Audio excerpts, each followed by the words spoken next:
ధన్యవాదాలు అధ్యక్ష. సూటిగా స్పష్టంగా రెండే నిమిషాల్లో చెప్తాను అధ్యక్ష. నేను మాట్లాడబోయే అంశం సభానాయకుడు గౌరవ ముఖ్యమంత్రి చంద్రబాబు నాయుడు గారికి వ్యతిరేకంగా గత వైఎస్ఆర్ కాంగ్రెస్ పార్టీ ప్రభుత్వంలో జరిగినటువంటి ఒక మహాకుట్ర. ఈ కుట్ర నేను మాట్లాడలేదు అధ్యక్ష.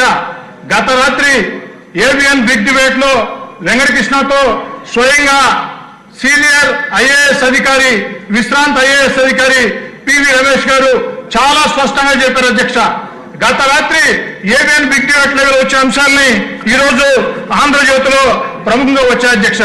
దీంట్లో పివి రమేష్ గారు చెప్పినటువంటి మాట ఏమిటంటే, నేను ఏనాడు కూడా స్కిల్ డెవలప్మెంట్ కేసులో పొరపాటు జరిగింది అని చెప్పలేదు. స్కిల్ డెవలప్మెంట్ కేసులో ఆ యొక్క చంద్రబాబు నాయుడు గారిని జైల్లో పెట్టేదానికి ఆనాటి ముఖ్యమంత్రి జగన్మోహన్ రెడ్డి గారు ఫైళ్లు మాయం చేశారు. ఎందుకంటే ఏకకాలంలో 3 దగ్గరల స్కిల్ డెవలప్మెంట్ లో, సిఐడిలో, సీఎంఓలో అంతా కూడా ఫైళ్లు మాయమని, ఈ మాయం కావాలంటే సీఎం ఆఫీస్ లో ఉండే పెద్దల జోక్యం ఉంటేనే సాధ్యం అవుతుందని చెప్పని వారు స్పష్టంగా చెప్పారు అధ్యక్ష. మరి ఈరోజు చంద్రబాబు నాయుడు గారి మీద జరిగినటువంటి కుట్ర ఒక వ్యక్తి మీద జరిగిన కుట్ర కాదు అధ్యక్ష.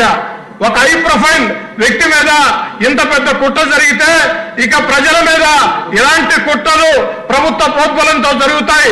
గత వైఎస్ఆర్ కాంగ్రెస్ పార్టీ లాంటి ప్రభుత్వాలు మళ్లీ భవిష్యత్తులో అవకాశం ఇస్తే ఇలాంటి కుట్రలు జరుగుతాయి. చాలా స్పష్టంగా చెప్పారు అధ్యక్ష. చాలా స్పష్టంగా పివి రమేష్ గారు కొత్తగా ఈరోజు చెప్పలేదు అధ్యక్ష. గతంలో చంద్రబాబు నాయుడు గారిని అరెస్ట్ చేసినప్పుడు పివి రమేష్ గారు, అయ్యా వైఎస్ఆర్ కాంగ్రెస్ పార్టీలో అధికారులు additional advocate general PV Ramesh గారి వాంగ్మూలం ఆధారంగా చంద్రబాబు గారి మీద కేసు రిజిస్టర్ చేశామని చెప్తున్నారు. ఇది అవాస్తవం. స్కిల్ డెవలప్మెంట్ లో ఎలాంటి పొరపాటు జరగలేదు.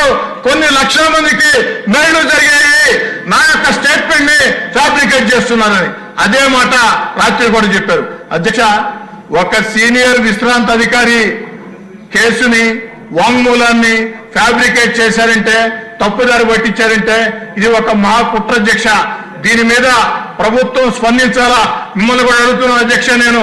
ఎందుకంటే సభానాయకుడు ముఖ్యమంత్రి గారి మీద గౌరవ మర్యాదలకు సంబంధించి 53 రోజులు జైల్లో దుర్మార్గంగా పెట్టిన కుట్రకు సంబంధించి స్వయంగా విశ్రాంత ఐఏఎస్ అధికారి డీజీపీ గారికి లేఖ రాశారు. విశ్రాంత ఐఏఎస్ అధికారి దీని మీద విచారణ చేయమని డీజీపీ గారికి లేఖ రాస్తే ఆ లేఖ మీద డీజీపీ గారు స్పందించారా లేదా, స్పందించుకుంటే ఎందుకు స్పందించలేదు, స్పందించి ఉంటే ఏం జరిగింది, దీని మీద తేల్చాలా. దయచేసి మిమ్మల్ని కోరేది, ఈ రోజు 0 అవర్ ని రద్దు చేయండి. 0 అవర్ ని రద్దు చేసి సభలో ఉన్నటువంటి సభ్యుల అందరి అభిప్రాయాలు తెలుసుకోండి. ఇది చాలా ముఖ్యమైన అంశం. ఒక విశ్రాంత ఐఏఎస్ అధికారి స్వయంగా మీడియా ముందుకు వచ్చి చెప్తున్న మాట వారు కొత్తగా ఇప్పుడు చెప్పే మాటలు కాదు, ఆనాడే చెప్పి ఉన్నారు. అధ్యక్ష దీన్ని సీరియస్ గా తీసుకోవాలని కోరుకుంటూ సెలవు తీసుకుంటూ ఉన్నారు. 0 అవర్ కంటిన్యూ అవుతుంది. ఇది చాలా ఇంపార్టెంట్ సబ్జెక్ట్ కాబట్టి దాన్ని సెపరేట్ గా డీల్ చేద్దాం. దానికి 0 అవర్ ని క్యాన్సిల్ చేసేసి చేయవలసిన అవసరం. ఇక్కడ సమాధానాలు ఉండవండి. 0 అవర్ లో సమాధానాలు ఉండవు. దయచేసి సీనియర్ శాసనసభ్యులు